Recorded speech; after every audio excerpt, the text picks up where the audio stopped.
next presenter, which is Toni Young. So Janice, please come up and tell us a little about Miss Young. Excuse me, may I ask a quick question? Were there any more brochures from the Department of Employment Services? No, but we can get those to you. The presentations? Yes. Yes. The presentation. Does she want another one? I'm just privileged today. Actually, I was referred to this wonderful lady because I am a small business owner. I work in the health insurance and benefits area. I think I'm one of the few Democrats who actually is there. I actually had the privilege of doing the benefits for both the Gore campaign as well as Hillary Clinton's campaign. So people say to me, aren't you afraid of health care reform? And I go like, no, I embrace it. We know what it's done for women. Again, they're pushing this. I was driving through the cherry blossom sort of festival and got to the DHS and saw all of a sudden this wonderful demonstration against Obamacare. Well, this is an employer, and I have to tell you that I have lots of different clients, but I love women employers because what do? They tend to care about their people. She runs a wonderful operation in Ward 7, and when I went in, I said, gee, who's this lady? So you have a little bit about her in your book. I'll say a few words. That's enough. And I will tell you, once I met her, my husband fell in love with her. Here she comes. Right, so is there somebody that can help me? There's like a ton of materials, like 15 of different things. If you can just hand them out, that'd be great. I didn't know what the setup was, and so I always hate PowerPoint presentations because they bore me to death, and I usually think, why are they just reading from the slide? So first of all, thank you all for having me here today. My name's Toni Young, born and raised in Ward 7. My parents still live in Ward 7. I actually have, like I said, a fourth generation Washingtonian. I had moved away to California. I'm just giving you my background so y'all can, when we get into the meat of this, you'll understand where this all comes from.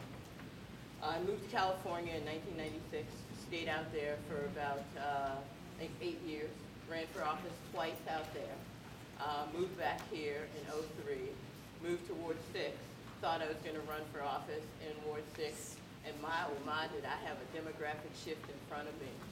A friend of mine gave me, as a birthday present, 1 year, a few hours with Dick Morris, a political consultant some of you may have heard of, to look at some assessments in Ward 6. And he was like, you're either going to run in 03, 04, or you're not going to run at all. And so, as you can see, I've never run for office in D.C. I'm not saying that they won't happen, but it's not going to happen in Ward 6. So one of the things that Janet talked about is that our office is in Ward 7. I run a nonprofit that I started in 1993. The original name was the National Women and HIV/AIDS Project. And originally we started solely to focus on women and HIV issues. We changed our name in 2006 and we became Community Education Group. In part because raising funds and raising resources for women in HIV issues was very difficult and remains difficult. And so we also expanded our scope of service. We've initially focused just on policy-related issues. And for my friend at the DNC, if you know Steve Walker, tell Steve I said hello, and I expect my invitation. He'll know what I'm talking about. Okay, so tell him I'm looking for my invite, all right? But he owes me, all right? So, and he knows what I'm talking about. Okay. And, you know, I think that when we expanded to Community Education Group, one of the things we really wanted to do is understand the lives of women, particularly understanding the lives of black women. Now, for those of you who are uber sensitive about sex talk, you might want to go ahead and leave now. So this is, Janet should have warned y'all, this could get rough, and this could get rough quickly. But one of the things that we know is that black women tend to have sex with black men. And one of the things that we know is that African American women, when they engage in sexual relationships, generally approach those sexual relationships in a monogamous fashion. So one of the things, dang, it was that bad? Sheesh! And that's not even the rough stuff. It'll be a long 20 minutes. So, you know, one of the things we wanted to do is look at the programs that we could develop in the city that would support the African American family. And so one of our bigger programs is called our CHAMPS program, where we recruit, retain, and hire individuals with histories of incarceration, substance abuse, who are indigenous to wards 6, 7, and 8. And we put them through a 90-day training program. And in that 90-day training program, we teach them how to do HIV counseling, testing, outreach, and linkage to care services. The other thing we do is that we teach them to be able to do phlebotomy, CPR, and other support services. So we try to retain 50% of those in our employ and then find employment for the others. And one of the reasons we said that we wanted to do that is, first of all, kind of finding the frontline HIV/AIDS worker, outreach worker.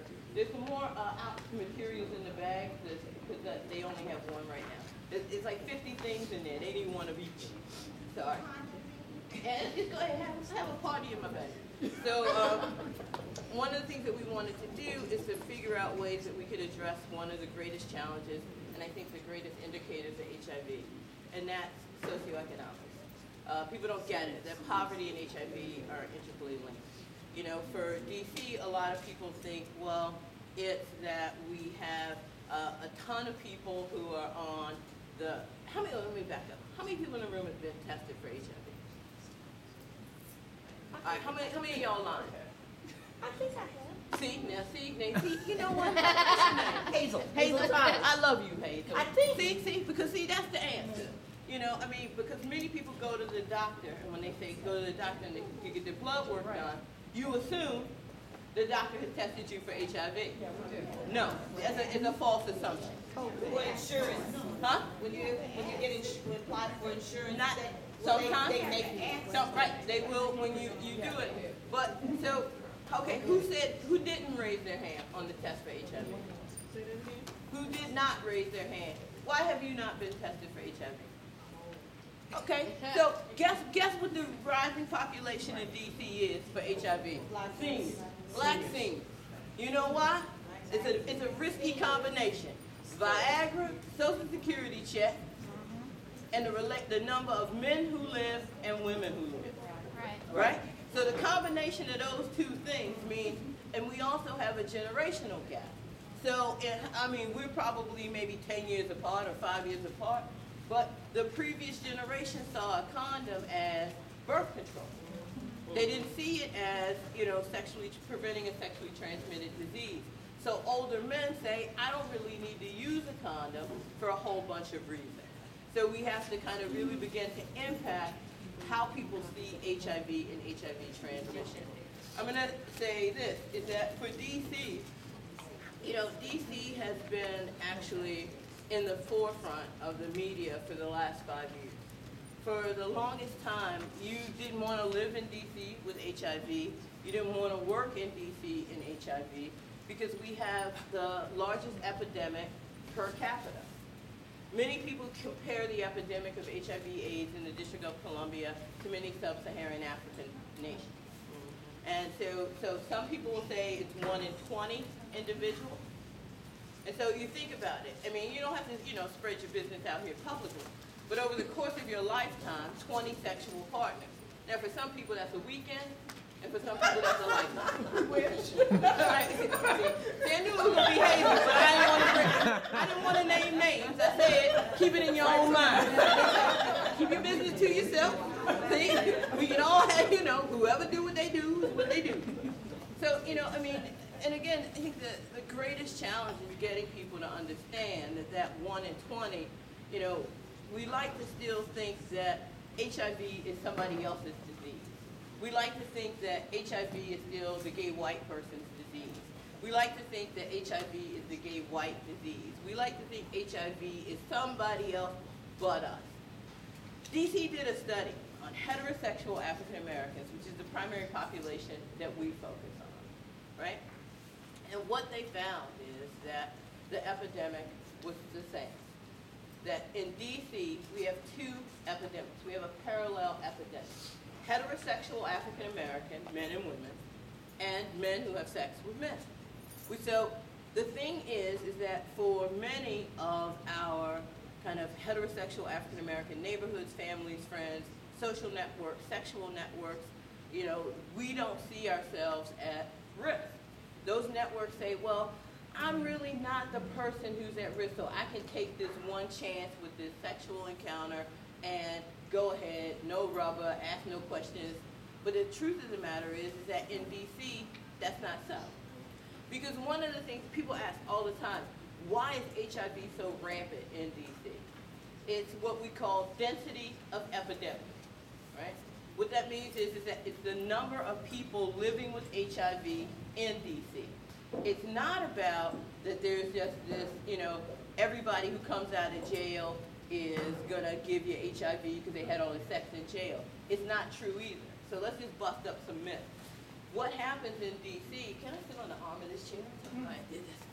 But what happens in DC is this, is that DC is one of the few jurisdictions in the United States of America where we test individuals going in prison and coming out of prison.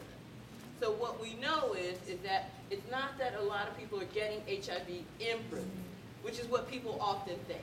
They, you know, you watch one movie too many, and then all of a sudden everybody's getting gang raped in prison, and that's where they're getting HIV from. Okay, guess what? Not happening. What is happening is individuals come home HIV negative.